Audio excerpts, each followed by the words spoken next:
Clarke. With or without you. Isaac, it's me. It's all falling apart here. I can't believe what's happening. Nicole?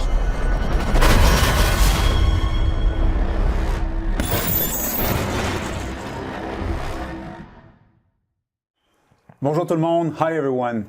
Welcome to this fourth dev stream for Dead Space. On this very day, 14 years ago, was the release of the first Dead Space. And what better way to celebrate this than with a deep dive into the remake of this fantastic game. But I'm getting ahead of myself. My name is Philip, and once again, I'm joined by Roman, our creative director. Hello everyone. And with us, back from our first live stream, back in a year ago, we have Jackie and Khalif. Thank you for being with us today for this stream. It's nice to finally be in person. Definitely is. What did you think of the trailer? I mean, it's so cool to see how far everything has come from, us seeing things really, really early and now getting to see, an almost finished game like this. It's just so awesome to see all of it start to come together in this bigger way. So really, really excited, yeah. Yeah, I'm blown away from going from playtest to finally seeing everything actually come together as well. It just brings up the nostalgia and the new game, and I'm very, very excited. Cool. Nice. Yeah. Well, as I said at the start, this is our second live stream with Jackie and Khalif. And in the first one that we did, end of August last year, we talked about the approach that we took for the remake and shown work in progress asset to illustrate our intentions. We followed this up with a second live stream in March with our audio director, Olivier Asselin, to explain our approach on audio that plays such an important part in the game. In the last live stream that we did in May with Mike Yazijan, our art director, it allowed us to go into the details of how the team is recreating the Ishimura for Gen 5. What did you guys learn exactly from doing those past live streams? So it was really interesting to be able to share work in progress or early assets with the community and get early feedback. Like, we got a lot of really good feedback from you, from everybody in the community, but also getting feedback, like for example, on the audio of the guns or how the Ishimura did not look maybe dirty enough or those kind of things. It was really interesting for us to continue to add and polish the assets we were building for the real game. Yeah, that transparency is something we haven't had a chance to see a lot often in the gaming industry so far. So it was really nice to bring the community in and get feedback, not only with the player council, but with also like people on Reddit and whatnot. Yeah. Alongside all those folks kind of giving you that feedback in real time, just how was the buzz around it? Because I know a lot of folks are really excited for this coming back and now kind of getting more information and more visuals of seeing what's happening. How did that kind of play into all of that, kind of building up some more hype for it? Well, for sure, for us, it's a way to get the pulse. Yeah. Like what we're making, is it something that's exciting players? And for devs, like every time that we were doing a stream, everyone was looking at the boards and any type of social media trying to follow, like, okay, well, what are people saying? What are the issues? What are the things that they appreciate?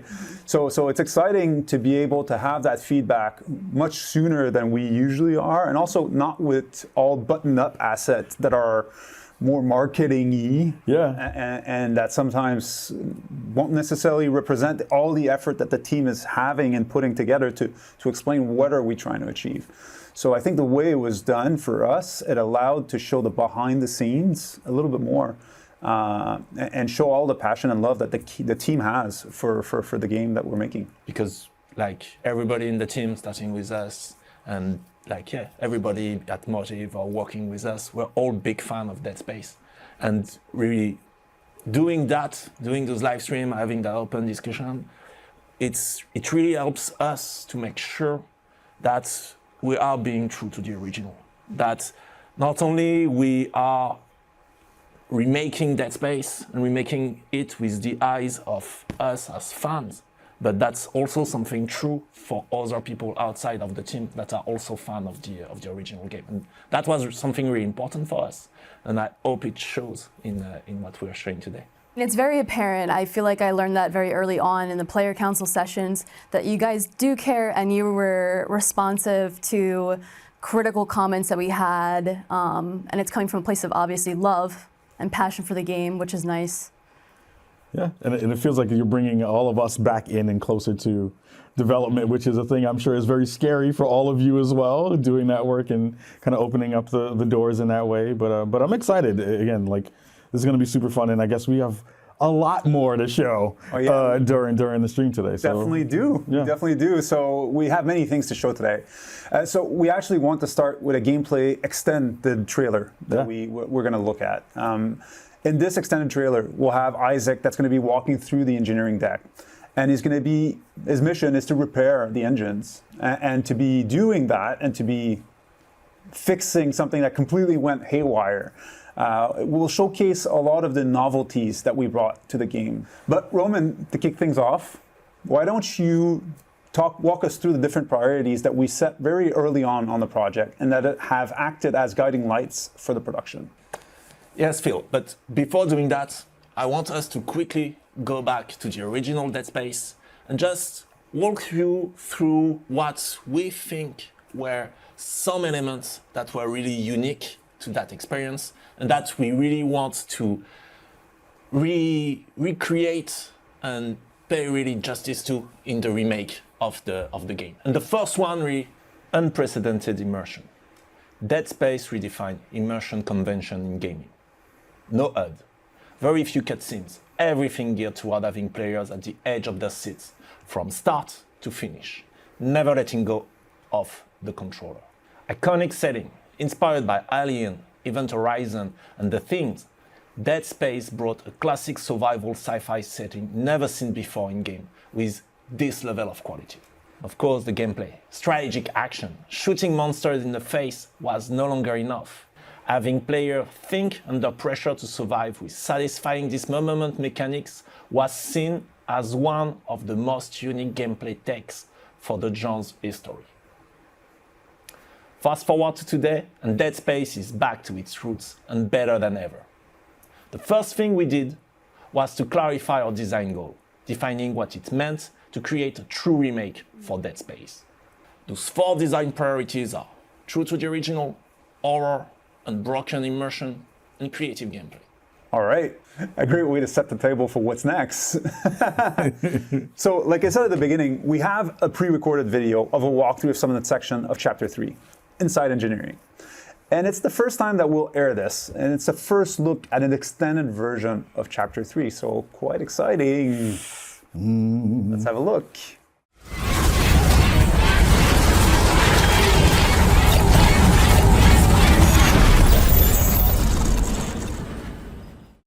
Hi, my name is Philippe Ducharme, senior producer on Dead Space. Today, I'm here to give you a first look at one of my favorite sections in the game. So we find ourselves here in the Ishimura's hangar at the beginning of Chapter 3.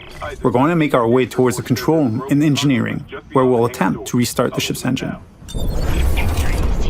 For those of you who remember the original, the hangar was much smaller than it is now. We get to explore this location and literally fly through it before heading to our destination.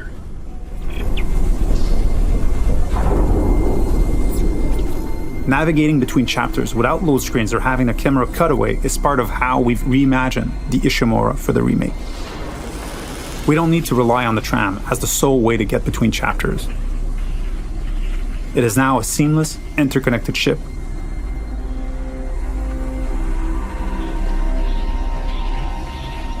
Entering vacuum.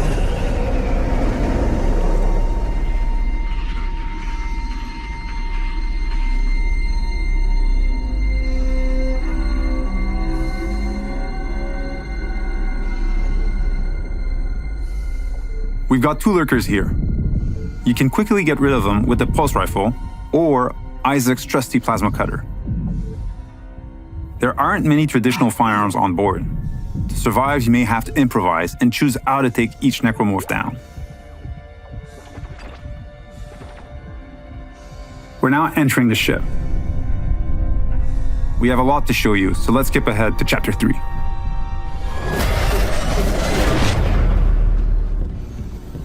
We've just received a briefing to head over to the refueling station. To get there, we're passing through the machine shop over here.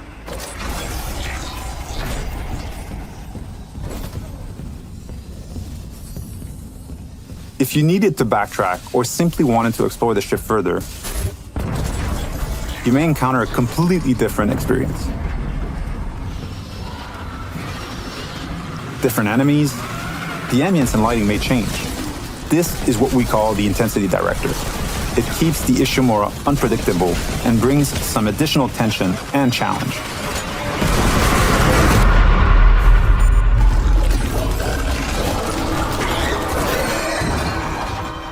The way to the refueling station is just a little further ahead.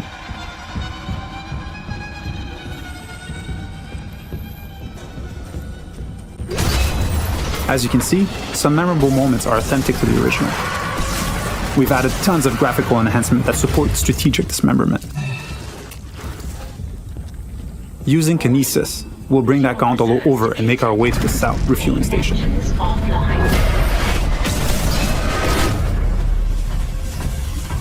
We need to gain access to the fuel management office, which contains the power functions for the refueling station. We can follow that cable to find our way there. One of the things we tried to achieve was to add more context to the various objectives, to expand on what was there, and bring a bit more detail and depth where we could.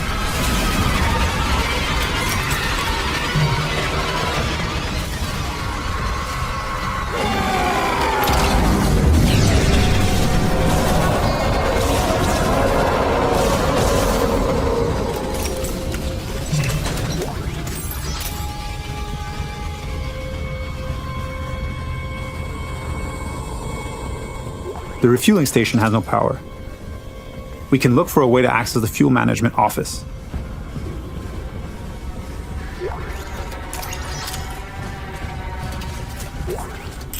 This card should allow us in, and we can now make our way back. Isaac, Hammond. Daniels? You made it. Thank God. After the bridge, we thought... Glad to disappoint. I barricaded myself in the computer core. I can hear them, but I don't think they know I'm here. Isaac, I tracked down your rig. You're in engineering, right? I'll get myself admin privileges. Maybe I can help. Now that we have access to this room, we're faced with a very tough choice. We could cut power to life support and rely on air canisters for oxygen, but today we'll play a section without lights instead. Vacuum.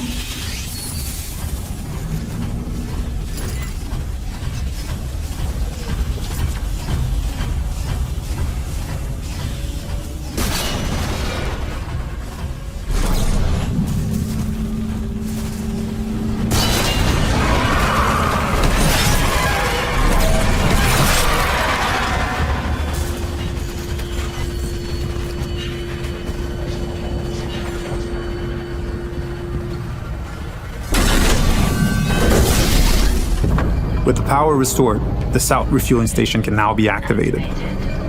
Sufficient.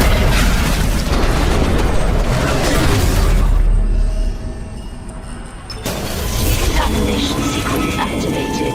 Please stand by. In the decontamination room, using new tech, we've cranked up the tension.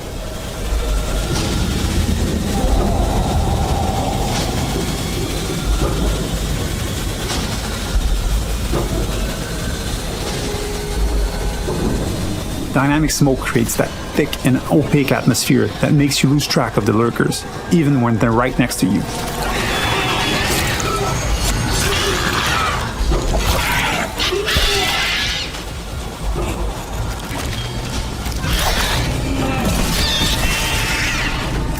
It adds to the claustrophobia, the feeling of being locked in with a pack of necromorphs.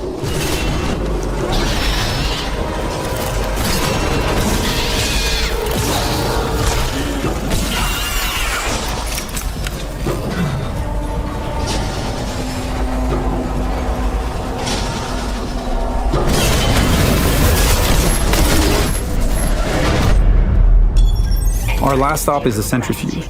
It's offline, and the Ishimura is getting dragged down to the planet below. Please attach generator modules manually. We've added so much detail in here. Particle effects, lighting, floating debris. We wanted this room to be imposing and tell a story at the same time. It's a lot more impressive, and its size makes it harder to keep track of the incoming necromorphs. So audio plays a huge role here in identifying the direction of threats.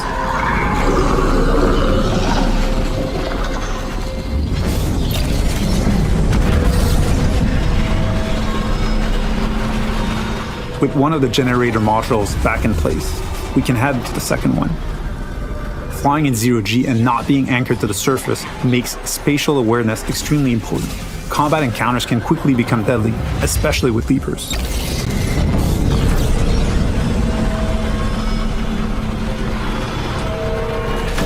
And now, with the generator modules powered up, the centrifuge is ready to be activated.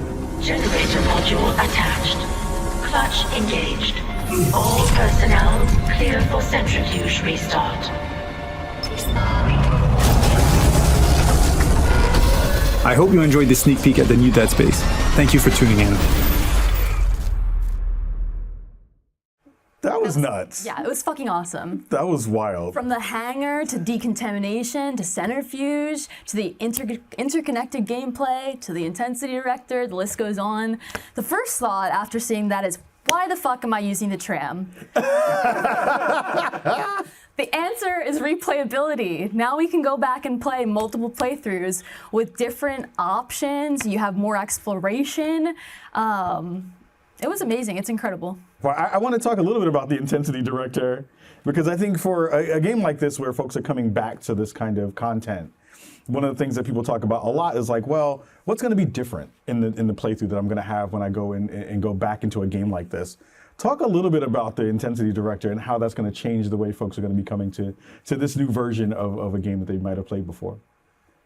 It was important for us to have something, like to have the right balance between what's scripted in the game and what keeps the players on its toes. We've obviously, and we've seen it in the trailer, we've kept a lot of things scripted. Like we have to have those precise jump scares at certain moments, and it's important to have the highs and lows in the intensity of the gameplay. But since we're bringing the tram and the retraversal throughout the entire ship, we needed something to be able to fill those sections of gameplay and make sure that there was things that were surprising the player so that the tension could go back up. And so for us, that was important to find that right balance and to figure out a way to keep the player on the edge when re-exploring and walking around the ship. And so the thing is, that balance, there's multiple elements that comes in it. Like, so yes, there is the scripted golden path moments, and those ones, every time you're going to play them, they're going to play exactly the same. They're going to play once, and that's it. But even in those, sometimes there might be a twist. Like, you might expect slasher coming from that vent, and it's not going to be there, or those kind of things. But they're going to play mostly the same every time you replay them, if it's a new walkthrough or whatever. And then we have varying degrees of systemic events. Like, if it can be just fights, it can be messing with the lights, messing with the sound. There's different events that we can play with, depending if you're just moving from a fight to another, or if you're revisiting a whole section of the ship. It's not going to be the same. Basically, the way we treat that is we have an intensity curve, and all the events in the game are tracked with their level of intensity. And so that allows us to know, like, okay, the player had already a couple of really intense fights. Maybe we're not gonna throw him another huge fight with tons of enemies and stuff. Here in the next corridor, we're just gonna play a little bit with the lights that are going to blink and some creepy whispers in your ears, and that's it.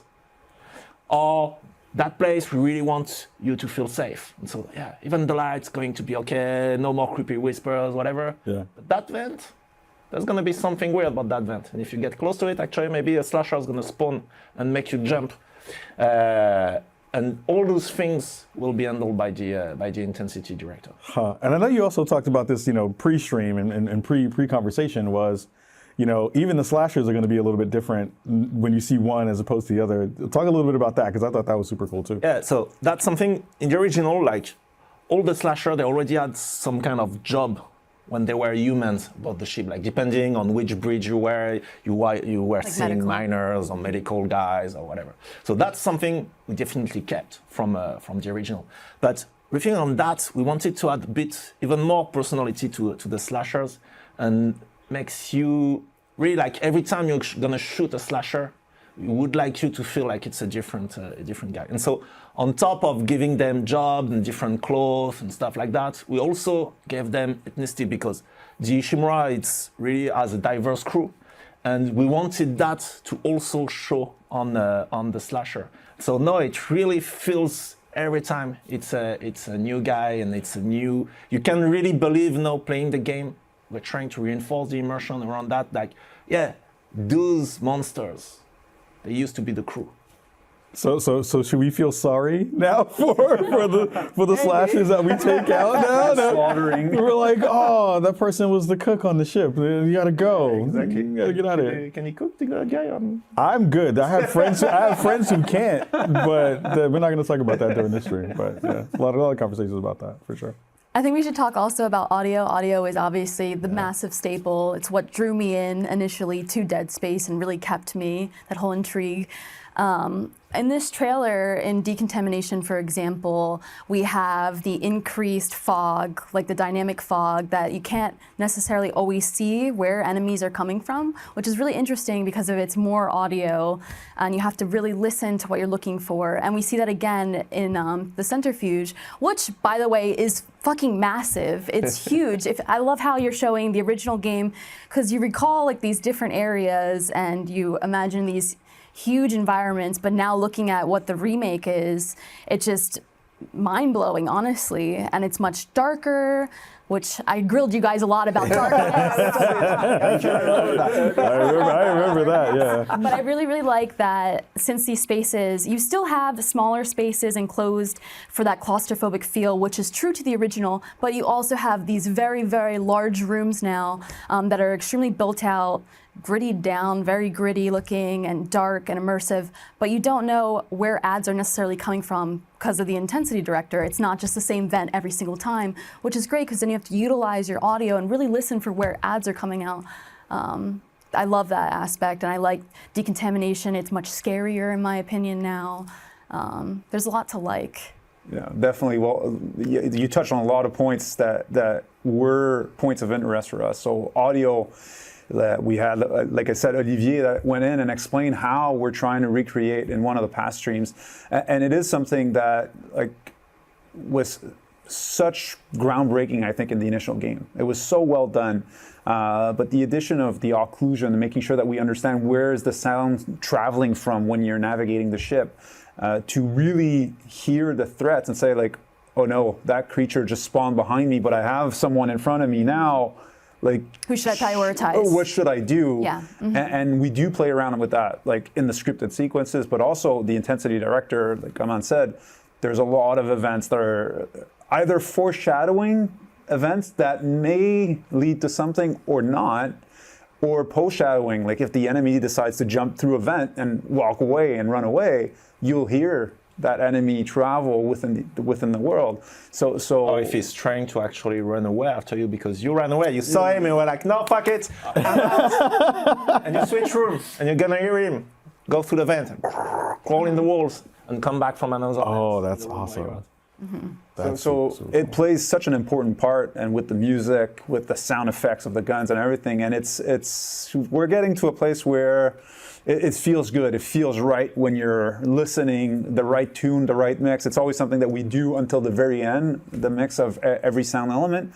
But the team's done an amazing job, and it's great. Yeah. Real quick, I got to talk about Isaac having a voice in this too, which I think is really, really interesting. A lot of folks are going to be excited to see how that's going to play out in the game too. Talk about how important it was to add that layer to this game too.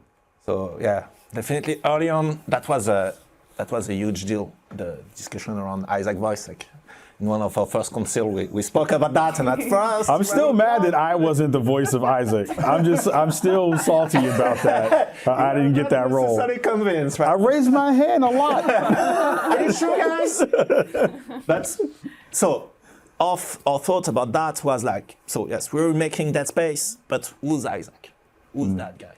And thinking about Dead Space 2, Dead Space 3, for us, Isaac Clarke, it's gonna write.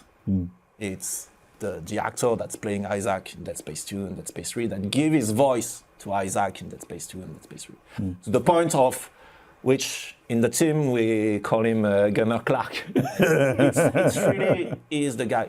And so going back to Dead Space, there were elements that we wanted to enhance in terms of narrative, and one of those was Isaac as a character. Why is he coming to the Ishimura? What's his relation with the other characters around? and also give him a bit more agency, to have him a little bit more passive, like when you enter an area and you get Hammond or Kendra telling you everything you exactly have to, and right, you're supposed to be the engineer. Like, that's your role. Like, you're supposed to be the guy that knows how to actually make those stuff and get out of that alive. And so for all those reasons, early on we started to think about, okay, we should go back to Gunnar Ride. Now that guy, the Isaac also in Dead Space 1. And we should give him a voice. And now that's allowed us to unlock all those different elements around giving him a bit more personality and agency in what he's doing and stuff. But the one issue, of course, was with horror, because isolation, it's a huge element of the horror in Dead Space. And it's that element, like when you're in the dark and you have to go in the basement and you're looking for the lights. Know what I'm talking about, Clarke, right? No. And you don't find the fucking lights and you start to talk to yourself because it reassures you. Yeah. And that was definitely something we didn't want it for Dead Space. We didn't want Isaac to start to talk when he's alone, because that would break a little bit the horror element. And so we have that one rule that is almost true across the game. We maybe break it once or twice, not more. Which is Isaac only talks when he's being talked to. He only answers. Like, you get to medical, you see the barricade, Hammond starts to talk to you, and Isaac will answer and say, yeah, that's the fucking barricade, I have to blow it. And it's Isaac that's going to come with the plan of what to use and where to find those things to blow the barricade. But then, once that communication is done, and you're alone in medical, and he's not gonna comment what he sees, and he's gonna shut the fuck up. And that's something that's really important for us, and I think it really improves the immersion, because also it gives reactions to Isaac to elements that were feeling weird if he was not reacting to, or if he had no emotion about what's happening. Yeah.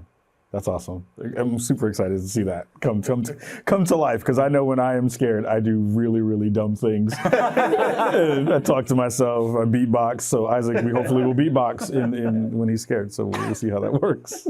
Cool. You'll hear him grunt, and like throughout the exhaustion, and when he's tired, you're gonna hear him paying when he's hurt and everything through the Alive system. Yeah. But no, he's not gonna mumble to himself like you do. Okay. Good. Good on him, for sure. Okay, well, it wouldn't be a celebration without showing some more awesome stuff for the Dead Space fan. I'd like to introduce our friends at Limited Run Games. Alina, Jared, great to have you both join us. Do you love Dead Space? Of course you do.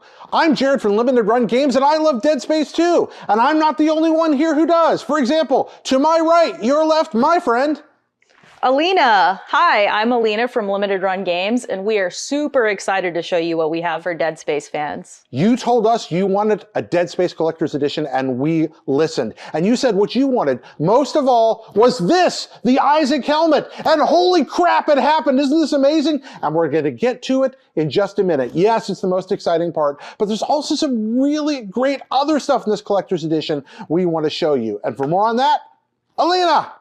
So we're super excited to talk about the components of this Dead Space Collector's Edition. There's so many awesome things I could start with. So we've got a 4-inch premium marker statuette. It's beautiful, it's gonna be heavy, and we can't wait for you guys to put it on your desk.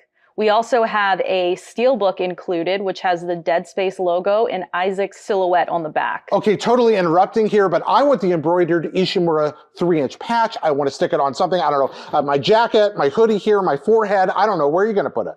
I don't know. You could put it on anything. Maybe a backpack. Oh. A dog? A dog. A pig? A dinosaur? pig too, yes. Pizza? Yes. Don't eat it. But it might taste good. Yeah, getting back to this, apparently we also have a lithograph of some sort? Yeah, we do. We also have a lithograph print encased in a bifolding portfolio. It also has foil stamped logos on the front of it. It's going to be awesome. I want to get my hands in this marker enamel pin. You can stick it in your Crocs, in your bulletin board, in your wall. You can stick it anywhere you want to. And a soundtrack and 4 mini posters. And now, what you really came here for, that's right, the Isaac helmet.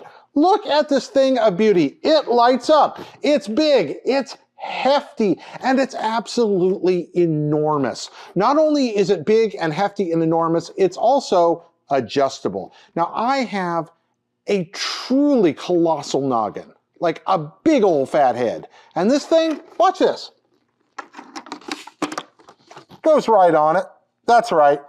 Alina, is this an improvement? I think it looks very good. You do? Well, you know what? I mean, okay, so once again, it's adjustable, so it'll fit any size head or almost any size head. My head, probably your head, definitely Alina's head, but you're not going to put it on. My hair. So yeah, there's a lot of love and passion that went into the creation of this helmet. It's based on in-game sculpts. Our team worked directly with the character artist to get the paint, shape, and feel just right. You can feel the love that went into every texture of this helmet. Folks, this is a spectacular collectible. I really, really hope you're going to enjoy it. We're happy to offer it. Alina, tell folks where they can get it today. You can pre-order the Dead Space Collector's Edition for a limited time on limitedrungames.com. You can get it for PlayStation 5, Xbox, and PC. Friends, this is one spooky piece of headgear. We hope you enjoy it. Bye-bye. Bye. Thank you, Alina, Jared, everyone at Limited Run Games. This looks great. Thank you for putting this together. What are your thoughts? My eyeballs immediately gravitate towards the LED helmet. I'm more looking at the marker. I love small things you can put on your desk and kind of show your fandom and nerddom in that way. And weirdly, I like the propaganda poster stuff. Like, you know, kind of getting a chance to see like inside the world of the game in those kinds of ways. That stuff always makes me really happy. So are you gonna wear the helmet though? I am. Yeah. On stream. I love that. I love that. Also, following some of the streams, we saw the comments from fans that like they've liked the shorts that we had, the hoodies that we shown at the different live streams, and they were asking where they could get it. So like we're happy that working with different teams internally, we actually were able to spin out a shop that's going to be coming soon. So you're going to be able to get sort of the shirts like mine, like Roman's, and It's other our prototype, but there will be multiple shirts, hoodies, stuff like that. So keep on the lookout for the store coming soon, right? Yeah. All right, time to wrap this up. Huge shout out to our team at Motive and all of the collaborators that have helped us bring this remake to you all. And a big thank you to everyone working on that project, whether it's at Motive or all of our partners, but also to everybody in the Community Council. Thank you very much for all your feedback, for helping us make that remake a true Dead Space experience. And to everybody in the larger community that tuned in during our live stream, that gave us feedback, that also helped us shape that remake. Thank you very much. We're lucky to have the Community Council that's with us today for the anniversary live stream. So thank you all for your presence. Your feedback has been very useful all throughout production. So being with us since conception, it's been great. Thank you. If you like what you've seen today and are excited about the return of Dead Space on PC and next-gen consoles, the game is available for pre-order, or you can mark your calendar for January 27th, 2023. We're eagerly looking forward to that date. Be sure to follow our different social channels to stay up to date on all the Dead Space related information so you don't miss anything leading up to our launch. Jackie, Khalif, thank you for being with us today. Excited to play some more of the game? I mean, it is time now for us to stomp out some Necromorphs. I'm excited for that. I'm excited to check out the Ishimura and all the goodness that you put in. So it's time. It's time to get it on. I'm really hyped for launch. Ready. It's about time. Oh yeah. Roman, comme toujours, un plaisir. Merci, Phil. Thank you, everyone. I hope you've enjoyed the stream today and looking forward to showing more of the game to you all.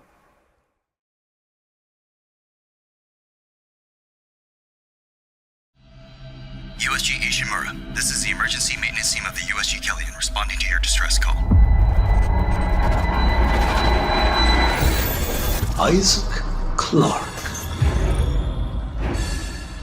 What have you got, Isaac? Half the Ishimura's in the red. Engines, hull, the tramps. Can you handle it alone? Fix the centrifuge. Get the fuel running.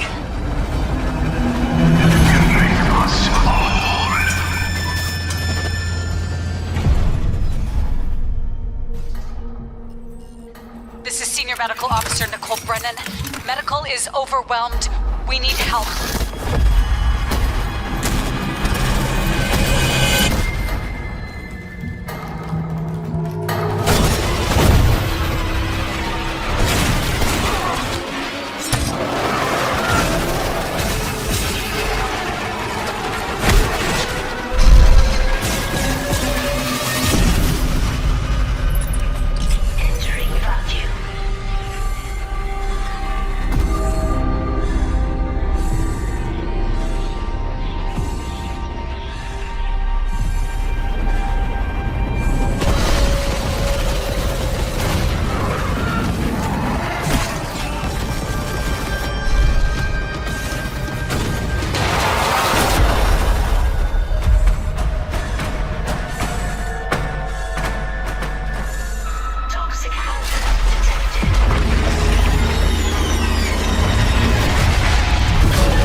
humanity will be made whole, Mr. Clarke.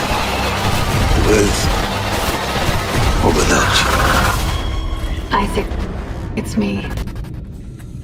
It's all falling apart here. I can't believe what's happening. Nicole?